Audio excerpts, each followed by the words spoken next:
Anatomical adaptations.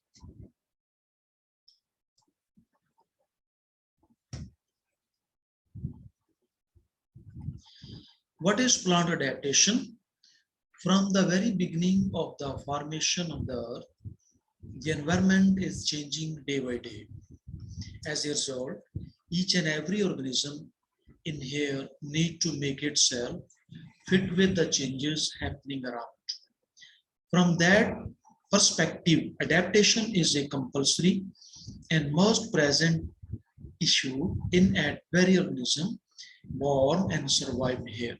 It is a process in which the living beings adapt themselves with the nature or ecosystem by developing new functions, organs, structures, and so on. Morphological and anatomical adaptations on the basis of ecological habitats of plants. The first type of the plant is the mesophytes. The plants which are living in moderate conditions, neither too wet nor too dry, are known as the mesophytes. These are common land plants, for example, the maize and the hibiscus. This is the photograph of maize and this is the hibiscus rosa sinensis. The morphological adaptations of the mesophytes. The root system is well developed with root caps and root hairs. The stems are generally aerial, stout, and highly branched. The leaves of the mesophytes are generally large, broad, thin, with different shapes. The anatomical adaptations of mesophytes is comprised the presence of the cuticle in aerial parts are moderately developed. Epidermis is well developed and stomata are generally present in both the epidermis, the lower epidermis as well as the upper epidermis, the stomata are present. Mesophyll is well differentiated into palisade and spongy parenchyma. This is the mesophyll tissue. In monocots, the mesophyll tissue is present in the same type of the cells, whereas in dicot tissues, there are two types of the cells of the spongy mesophyll. This is the palisade mesophyll. This is differences between the monocot and the dicot type of the mesophytes. The vascular and mechanical tissues are fairly developed and well differentiated. You can see over here, the vascular bundle is well developed. This is the outer layer. This is xylem tissues. This is the phloem tissues. Similarly, in sunflower dicot leaf, the xylem tissue as well as the mesophyll tissue is also well developed in the mesophyte type of the tissue plants. The second type is the epiphytes. The epiphytes are plants which grow perched on other plants, supporting plants. They use the supporting plants only as shelter and not for water or food supply. These epiphytes are commonly seen in tropical rainforests. For example, the orchids, lianas, hanging mosses, and monkey plants or money plants. These are the specific type of the plants that grow generally on the other plants. In the photographs you can see over here, this is the orchids. This is grown on the bark of the dead tree or other plant. This is also epiphytic plant grown well in the high humidity level. However, these plants, the roots of these plants are aerial. They absorb the moisture from the atmosphere as well as the host plants only provide them shelter. The morphological adaptation of the epiphytes is comprised of the root system. The root system is extensively developed. These roots may be of two types. They are clingy roots and the aerial roots. The clinging roots fix the epiphytes firmly on the surface of the supporting objects, whereas the aerial roots are green colored roots which may hang downwardly and absorb moisture from the atmosphere with the help of a spongy tissue called velamen. The stem of the some epiphytes are succulent and develop pseudobulb or the tuber. Generally, the leaves are lesser in number and may be fleshy and leathery. Myrmecophily is a common occurrence in the epiphytic vegetation to prevent the predators. The fruits and the seeds are very small and usually dispersed by wind, insects, and the birds. The anatomical adaptations of the epiphytes. There is a multi-layered epidermis is present in the leaves. Inner to the velamen tissue, the peculiar exodermis layer is present. This is epidermis, this is the velamen tissue, that is the supporting as well as the protective. This is the exodermis that is present between the cortex and the velamen. Presence of thick cuticle and sunken stomata greatly reduce the transpiration. Succulent epiphytes contain well-developed parenchymatous cells to store the water. The third type is the hydrophytes. There are a lot of plants. Those merely grow in the water. That means in the aquatic conditions. Plants which grow in water partially or completely are known as the aquatic plants or the hydrophytes. The morphological adaptation of the hydrophytes is the root system. The roots may completely be leaky, for example, in the Wolffia or the Utricularia, or freely developed in the Hydrilla. The root hairs are absent, for example, in Lamina, or freely developed. Root caps may be absent or root pockets are present, for example, in the Eschornia. Roots are generally fibrous type and adventitious, unbranched or sparsely branched. The stem is long, slender, weak, spongy, and flexible type in some merged hydrophytes. The stem is short, stoloniferous, thick and spongy, with extensive parenchyma in free-floating plants. Root to shoot ratio is less than 1.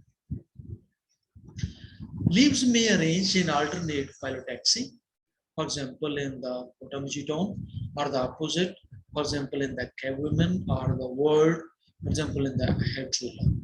Stomata are present on upper epidermis, which is in the contact with air. Gas exchange takes place through this stomata. The lower surface is in touch with the water. The upper leaf surface in floating leaves are coated with wax. Wax prevents the wilting.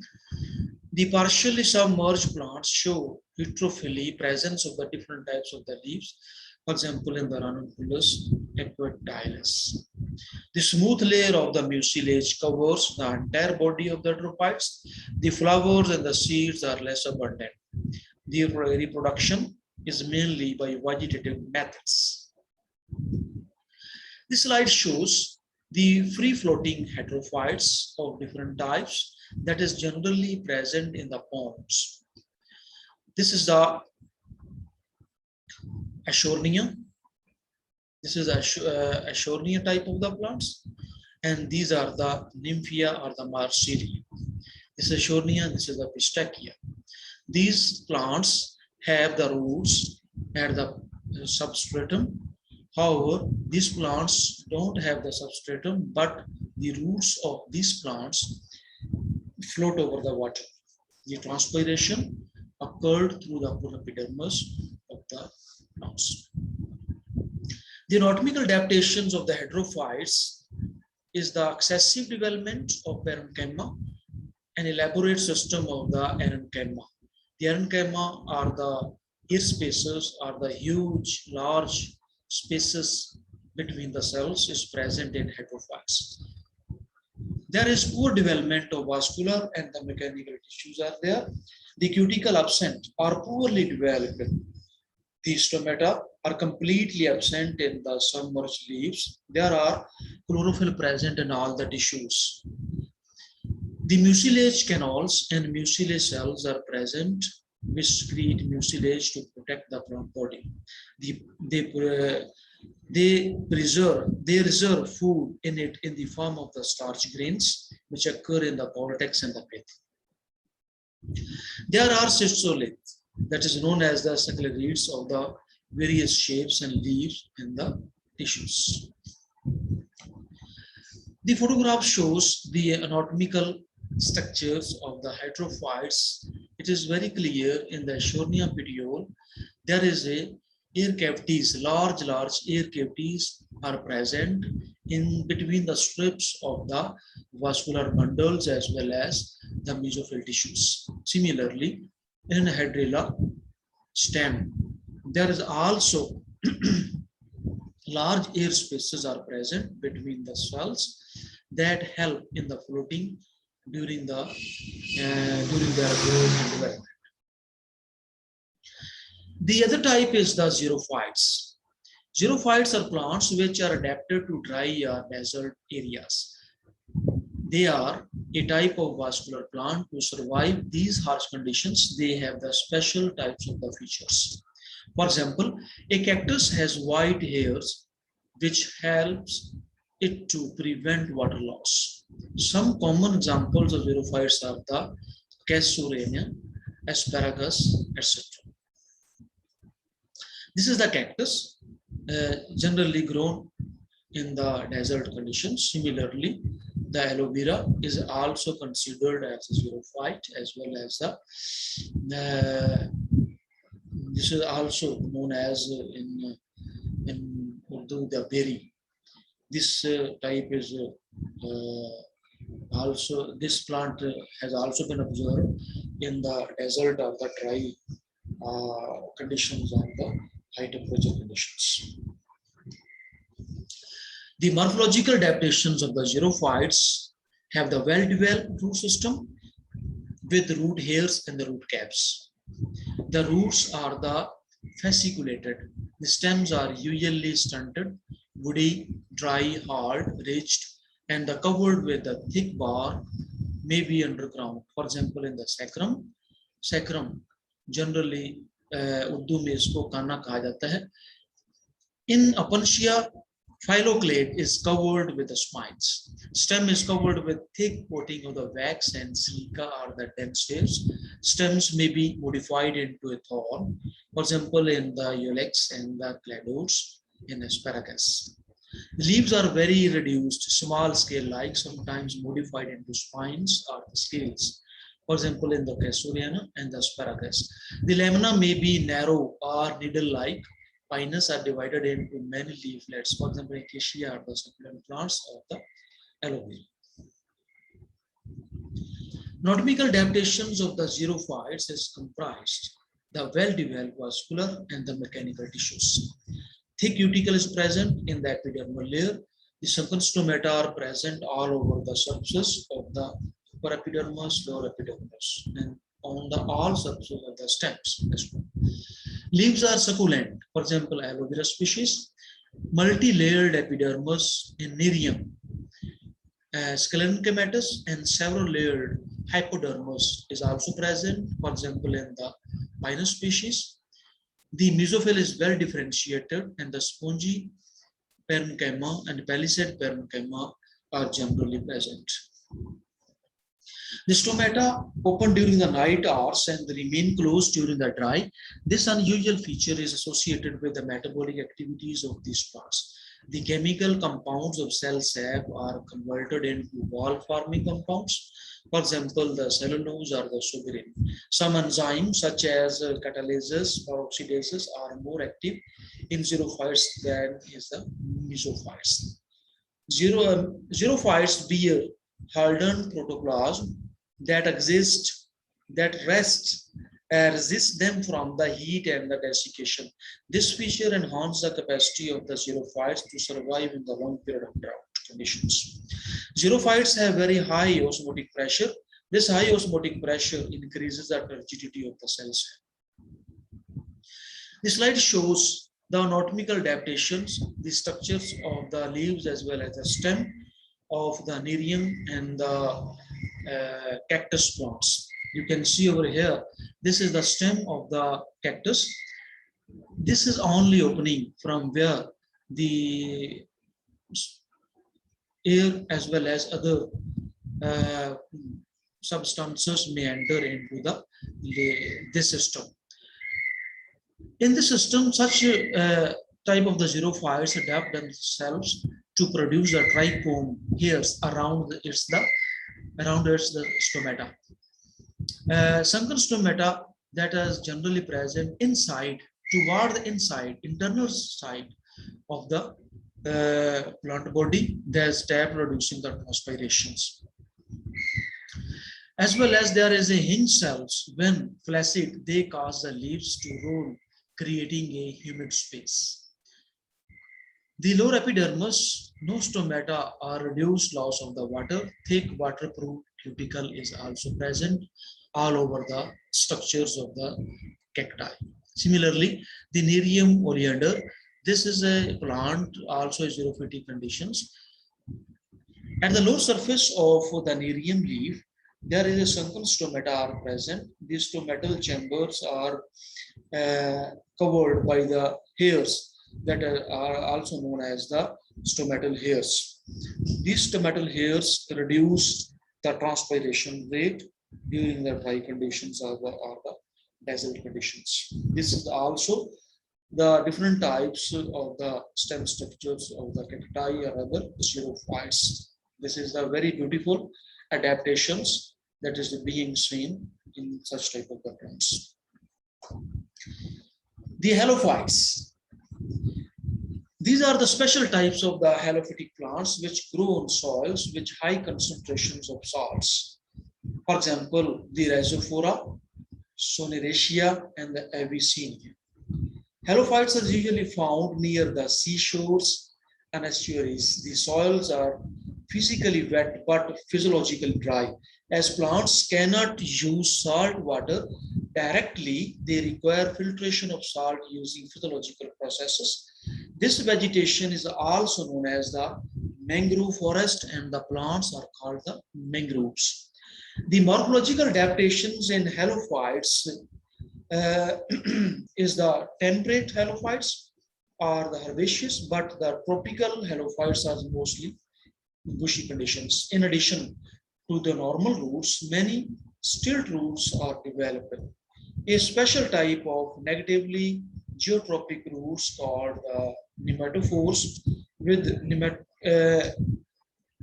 nematodes to get the sufficient aeration are also present. They are called the breathing roots. For example, in the Avicennia. This is a nematophores of the mangrove plant.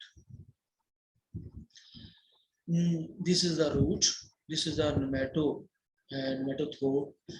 lentisols, the nematophores. These are the structures of the mangrove plants that generally grow in such type of conditions. The presence of thick cuticle on the aerial parts of the plant body is the adaptation, morphological adaptation of the halophytes. The leaves are thick, entire, succulent, and glossy. Some species are aphillous, for example, means without the leaves. Vivipary mode of the seed germination is found in the halophytes. The vivipary is the condition from where the fruits are generally grown on the stems or the plant system, and over there they germinate to produce the new plant. This is the vivipary germination conditions.